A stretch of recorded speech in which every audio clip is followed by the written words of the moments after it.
আপনারা কি জানেন কিয়ামতের ময়দানে কোন ইমানদারকে, কোন মানুষকে আল্লাহ তাআলা কোন হিসাব করে বিনিময় দিবেন না, বিনা হিসাবে দিবেন, যে হিসাব নিকাশ নাই, বিনা হিসাবে ঢেলে দিবেন আল্লাহ তাআলা কাকে জানেন? একমাত্র ব্যক্তি সবরকারী। কোন ব্যক্তি?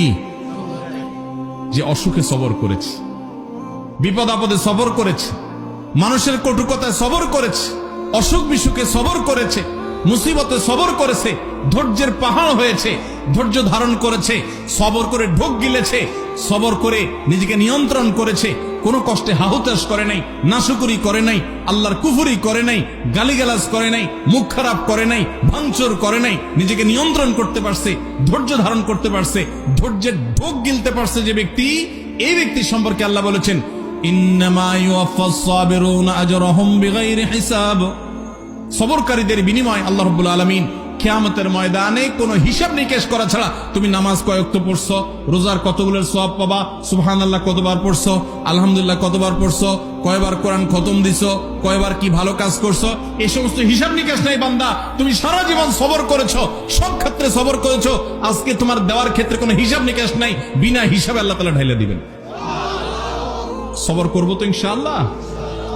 বাংলা একটা প্রবাদ আছে, সবুরে মেওয়া ফলে। সবুরে মেওয়া ফলে। মেওয়া মানে বুঝেন?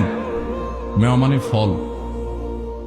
সবর যখন মানুষ করে একটা সময় আল্লাহ তাআলা ফল দেন। ভাইরা আমার, পৃথিবীতে একটি মানুষ, ভালো করে শুনে রাখেন, পৃথিবীতে একটি মানুষ দেখাতে পারবেন না যে সবর করে সে ক্ষতিগ্রস্ত হয়েছে। আপনি বলবেন দুনিয়াতে সে বহুত সবর করছে, যতই সবর করছে মানুষ তার উপর আরো চাপায়া পড়ছে।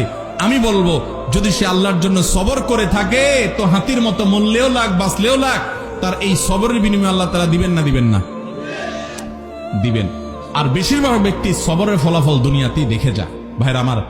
আর যে সবর করে না, আপনার ধরেন একটু অসুখ বিসুখ হয়েছে, আপনি এখন গালিগালাজ করলেন, হ্যাঁ, আপনার একটা বিপদ হয়েছে, আপনি আল্লাহকে, ফেরেশতাদেরকে, আশপাশে মানুষদেরকে গালিগালাজ করলেন, মুখ খারাপ করলেন, ভাঙচুর করলেন, তাতে কি আপনার বিপদটা দূর হয়ে যাবে?